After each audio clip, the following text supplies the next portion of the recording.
Ayan si Sir RCO, palakad-lakad Sir RCO.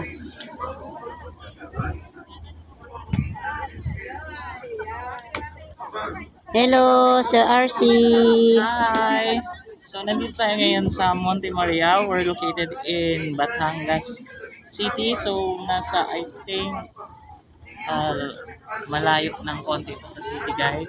So, you need to do is to ride on the jeepney going here, and then kailangan nyo magdala ng pasensya, lakas ng tuhod kasi medyo pataas talaga, guys. And then, kung pupunta kayo dito ng tanghali, make sure meron kayong mga pang sanggalang sa init, cap, jacket, or sunscreen, and then syempre magdala kayo ng tubig kasi medyo costly yung mga bilihin dito sa taas. So, yun lang, guys. Thank you, Sir RC. Ayan guys, na-interview natin si Sir RC Pinoy. Thank you so much, Sir RC. Ayan si Mamon Life, guys. Si Senyora. Ayan guys, si